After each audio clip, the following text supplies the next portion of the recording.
Sí, 9 de la mañana con 15 minutos, 29 grados de temperatura actual. Realmente nos sentimos muy contentos de poder justamente establecer este espacio para poder hablar con los amigos y por supuesto personas que conocen mucho sobre ciertos temas que son nuestros referentes siempre aquí en nuestro programa para compartir con nuestra audiencia. Hoy nos acompaña justamente el ingeniero Eduardo Viedma, un hombre conocedor y lleva adelante también una plataforma para hablar sobre el tema de las energías renovables y hace mucho tiempo no lo veo, así que me pone muy contento de verlo de vuelta. Eduardo, gracias por estar con nosotros. ¿Cómo estás, Juan Pablo? Un gusto estar en tu programa y de vuelta por Paraguay, Sí, ¿verdad? estamos de vuelta ya por aquí, de vuelta activando fuertemente. Y uno de los temas que te comentaba, estuve de viaje en una de las ciudades, una de las 5 ciudades más inteligentes que se calcula en el desarrollo que hacen, que es Barcelona. El tema de cómo el tema de las energías renovables están haciendo un impacto increíble en esa ciudad. Tristemente en Paraguay tenemos que decir la noticia de que hemos perdido una gran oportunidad de vuelta con un tren, ¿no? Lamentablemente. Empecemos un poco analizando un poco ese tema, ¿te parece? Sí, Juan Pablo, realmente yo creo un retroceso importante para nuestro país la pérdida de este proyecto. Yo creo que ese proyecto era un proyecto que iba a desencadenar un montón de cambios a nivel no solamente de transporte público de las personas, calidad de vida, sino también principalmente el uso de nuestra energía renovable e hidroeléctrica, ya que ese tren se preveía que sea 100% eléctrico, lo cual iba a ser uno de los referentes en la zona, porque para que todos sepamos, los países vecinos tienen sistemas de trenes, por la mayoría son diésel, ¿verdad? Nosotros íbamos a tener un tren eléctrico pequeño, de poca envergadura, digamos, en trayectoria, pero iba a ser uno de los pocos 100% eléctricos de Latinoamérica, lo cual podría perfectamente extenderse después, posteriormente, a otras ciudades y de hecho ser un referente a nivel, por lo menos latinoamericano, como lo deberíamos de ser en Paraguay. De forma estructural, ¿por qué nos cuesta sacar los proyectos? Yo creo que hay, el problema que hay increíblemente, inclusive dentro del mismo partido de gobierno, eso es una cuestión muy llamativa en nuestro país, que al cambiar los actores políticos, digamos, directamente hacen borrón y cuenta nueva. Eso yo creo que es un retroceso muy grande para nuestro país. Y realmente 5 años para un gobierno no da el tiempo para hacer procesos que realmente lleven adelante un cambio estructural, ¿verdad? Hay que pensar más a largo plazo, ¿verdad? Y no puede ser que un proyecto como ese tenga que verse totalmente cancelado debido a diferencias, ¿verdad? En pensamiento o diferencias, digamos, en algunos puntos que realmente hoy no están muy claros cuáles son, porque directamente ellos dijeron que se canceló el proyecto y nada más. Inclusive habiendo ya una expresión de interés del parte del Congreso Nacional de diciembre del año pasado. Claro, eso principalmente es una de las cuestiones bueno, veremos qué pasa al final. Lastimosamente perdimos de vuelta una oportunidad interesante y de ver cómo estamos necesitando encontrar soluciones limpias, verdes, a un elemento tan complejo que es el parque automotor de nuestro país. Pongo solamente Así ese es. ejemplo, Eduardo, porque no podemos seguir sumando vehículos al cúmulo, ¿no?, de automóviles Así y es. no tener alternativas. Totalmente. Yo creo que no solamente eso, Juan Pablo. Ese proyecto daba un valor totalmente diferente a la zona de Areguay, Pacaraí, inclusive Luque, en el cual inclusive iba a ser factible vivir en esa zona y trasladarse directamente con el tren hasta Asunción, en media hora de distancia, Sí, sin tráfico. Iba a ser por eso le digo, iba a ser un cambio total de mentalidad. Cuando hoy todo el mundo busca su solución en la movilidad individual, porque al no haber transporte público, evidentemente cada uno busca su solución y esa solución normalmente es un vehículo. Ese vehículo es uno más que entra en la infraestructura vial que tenemos, que es realmente paupérrima. Eduardo nos visita también como presidente de la APER. Están hablando justamente y llevando adelante un proceso interesante de socialización de la implementación de la ley 6977, digo bien, Así es. 6977, para que la audiencia pueda conocer un poco más de qué trata esta ley. La ley es una ley bastante interesante en el cual lo que es la primera ley que tenemos sobre la generación distribuida de energía, Ok, que básicamente es que uno puede generar con paneles solares, por ejemplo, en el techo de su casa y puede inyectar a la red de la ANDE. Hoy en día Existen empresas que hacen instalaciones de paneles solares, principalmente en el Chaco, para el tema consumo eléctrico, digamos, para estancia y para bombeo de agua, que es lo principal hoy, ya que en el Chaco no existe prácticamente infraestructura eléctrica. Entonces, básicamente es el uso que se le da hoy a los paneles solares. Pero a nivel mundial, realmente los paneles solares son una alternativa de generación distribuida que puede ser principalmente un ahorro para el que implementa. Por ejemplo, edificios como este, o centros comerciales, o inclusive comercios que tengan un techo, digamos, bastante importante. Normalmente lo que hacen es instalar paneles solares para consumir dentro del propio establecimiento la energía, y la diferencia, si es que no se consume todo, se inyecta a la red de la ANDE. La ANDE reconoce eso como una compra de energía y descuenta de lo que uno consume de la ANDE. Entonces la tarifa, o sea, tu boleta final de la ANDE, tu boleta de ANDE te va a venir todo lo que uno inyectó a la ANDE menos todo lo que uno consumió, y va a salir la diferencia. Entonces se genera una especie de ahorro, inclusive en lugares donde la generación es superior al consumo, probablemente la ANDE te dé un crédito que uno puede perfectamente vender a un tercero, ¿verdad?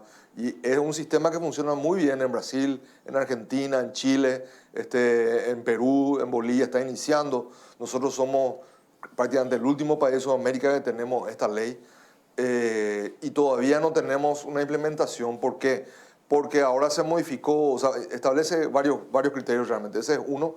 Otro es la instalación de parques solares o parques eólicos en el Paraguay, lo cual permite generar energía, inyectar a la ANDE compra esa energía y lo revende dentro de su mercado, ¿verdad? O permite también la exportación de energía, este tipo de energía. Entonces la ANDE tiene que definir un factor muy importante, que es el precio, el precio de compra. Eso todavía no se definió.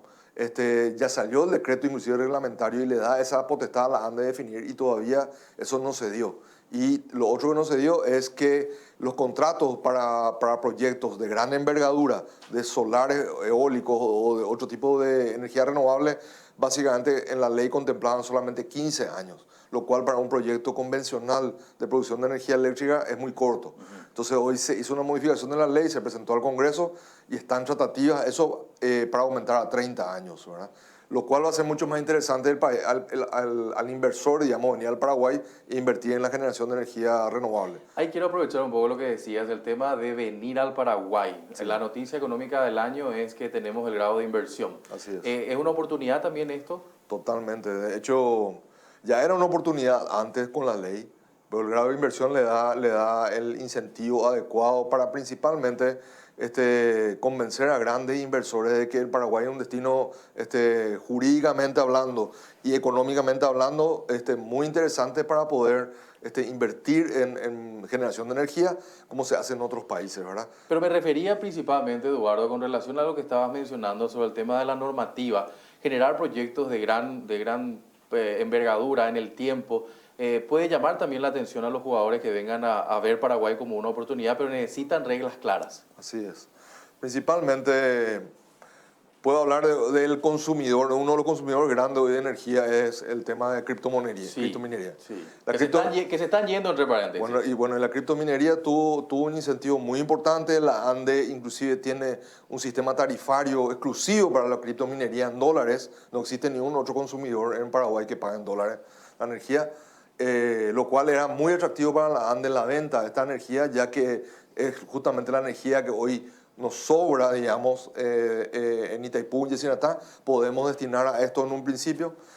Casi todos los contratos iban hasta el 2027, pero hubo un cambio en la tarifa, que fue aproximadamente en julio, en el cual impactó muy importante, o sea, tuvo un impacto muy importante sobre los consumidores en criptominería, lo cual alejó a muchas inversiones del Paraguay. Entonces, son cuestiones que a nosotros también nos preocupan desde el punto de vista ya del otro lado, que estamos, como hablamos, nosotros vamos a producir energía. Claro. Entonces, si también pasa lo mismo, si la ANDE establece un precio hoy y dentro de un año o en corto plazo se le ocurre, digamos, bajar el precio, por ejemplo, puede ser muy contraproducente. Entonces, como vos decís, lo más importante acá es establecer las reglas de juego que se respeten en el tiempo, ¿verdad? Como se hizo en todos los países donde hubo inversión en generación de energía. Por último, y agradeciendo mucho tu tiempo, tengo dos cuestiones que quiero preguntarte y ojalá no sea, después de mucho tiempo, volver a encontrarnos, o sea la última de esta oportunidad, Eduardo, de este año. pero la idea un poco también en torno, vuelvo al tema de la ley. ¿Cuál es un poco la hoja de ruta? ¿Qué es lo que están haciendo ustedes de APER con relación al tema de esta Bueno, ley? nosotros estamos haciendo dos cosas importantes. Una es la firma de convenio tanto con el Ministerio de Obras Públicas, porque el Ministerio de Obras Públicas es el encargado de aplicación de la ley a través del Viceministerio de Minas y Energía. Sí. Nosotros estamos representando para hacer una firma de convenio con ellos para poder ayudarle a la aplicación de la ley. También con el Ministerio de Industria y Comercio, porque creemos que por ahí van a venir las inversiones a través de REDIEX. De hecho, ya hubo varias consultas con respecto a la ley para invertir en Paraguay. Y también con el MADES. Y por último, también con la ANDE, que es donde tenemos más avanzado, que es lo que nosotros queremos justamente cerrar con ellos un plan de implementación en el cual lo primero sea que saque la tarifa en la cual va a comprar la ANDE esa energía. Eso es lo que estamos trabajando. Esa es un poco esa cuestión. Y lo último, que me gustaría una reflexión tuya desde este espacio que te lleva adelante dirigir, es un poco, yo sostengo mucho que la necesidad de establecer estos mecanismos nuevos implica de un cambio cultural muy grande. Nos falta mucho para entender la importancia de las energías renovables como cultura. Yo creo que nos falta no tanto entender qué es la energía renovable, creo que casi todos entendemos porque tenemos Itaipú y Yacyretá hace mucho tiempo, pero nos falta entender que existe lo que se llama el mercado eléctrico. Okay. Eso, por ejemplo, nuestro país está totalmente en pañales. Básicamente en cualquier país de la región uno puede ver que existe compra y venta de energía entre productores y consumidores. Existen, por decirle un número, en Brasil existen alrededor de 2.000 empresas dedicadas a la venta de energía eléctrica, productores hay alrededor de 10.000, transmisores que son empresas que se dedican a transmitir energía, hay como 100, 200. Existe un mercado energético que tiene que responder a la demanda de energía de un país, ya que un país que quiere desarrollarse cada vez va a necesitar más energía y a mayor velocidad y principalmente con mejor calidad de servicio. Entonces, ¿qué pasa? En nuestro país tenemos un solo jugador que es la ANDE, que la ANDE evidentemente hace lo que puede, ¿verdad? Y no es lo que probablemente necesitemos en los próximos años. Si nosotros recibimos inversiones importantes en nuestro país, van a demandar un nivel de energía muy importante. Entonces, si la ANDE no es capaz de responder a este consumo eléctrico, eso nos va a rechazar, va a ser uno de los puntos negativos para que un inversor decida invertir en Paraguay, y lo cual es muy importante poner sobre la mesa porque la energía renovable es distribuida, a través de esta ley permite que inclusive los que vengan puedan venir e invertir en su propia generación de energía. ¿Cómo? Puedo dar un ejemplo, que es esta inversión tan grande de celulosa que es Paracel, en el cual ellos, en su proyecto de inversión, existe la generación de energía y van a ser autosuficientes en eso. Bueno, tengan en cuenta, la ley 6977 es justamente esto que nos viene a hablar hoy el ingeniero Eduardo Viedma y que hay que tener un poco sobre la mesa de trabajo. Gracias por tu visita, Eduardo. No hay que, Juan Pablo, un gusto realmente estar contigo y bueno, cuando quiera estoy acá hablando de energía. Así será importante tener justamente esta visita y esta referencia de tanto en tanto para conocer un poco en qué están trabajando. Hacemos la pausa, en un minuto son las 9:30. El lujo.